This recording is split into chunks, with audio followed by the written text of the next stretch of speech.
негизинен бул салынып жаткан оорукана бул Калчыбек Кыдыршаевичтин колдоосу менен биздин баягы элдерден түшкөн кайрылуулар менен курулуу иштери башталды. Анткени былтыры өзү келип ушул жердеги көйгөйдүн баарын көзү менен көрүп кеткен.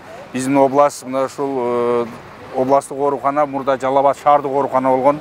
Ошол шаардык оорукананы эле областтык кылып атын өзгөрткөн менен бирок эч кандай мындай кошумча имараттар курулган эмес. Ошону мына куруп керек экенин түшүнүп, көрүп, ошол баягы элдин кайрылуусуну колдоп, ушул больницанын курулушуна салым кошуп атат. Эски имарат болгондон кийин ал жердеги өткөн сыз, техникалык базасы бөлүмдөргө абдан эскирген болчу.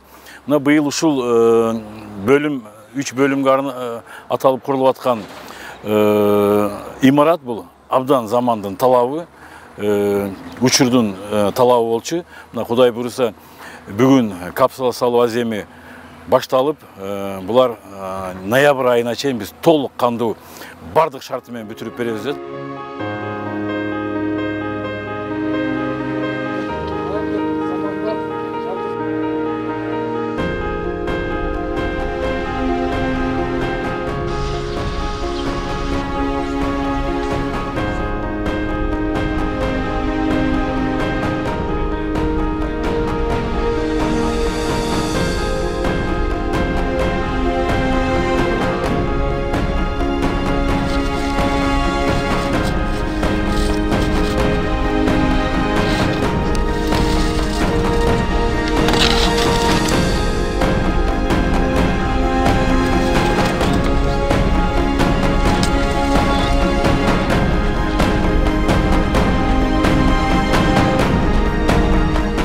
Кургагычык менен ооруган бейтаптар бардыгы немеде жатыш керек да, мындай жарык, анан жылуу, мындай сыз эмес комнаталар жатыш керек. Бардыгы бул ошо санпиндин эрежесине ылайык, инфекциялык контролго ылайыкташтырылган, Кудай кааласа дүйнөлүк стандартка жакындашып туураланган оорукана болот деп эсептейм.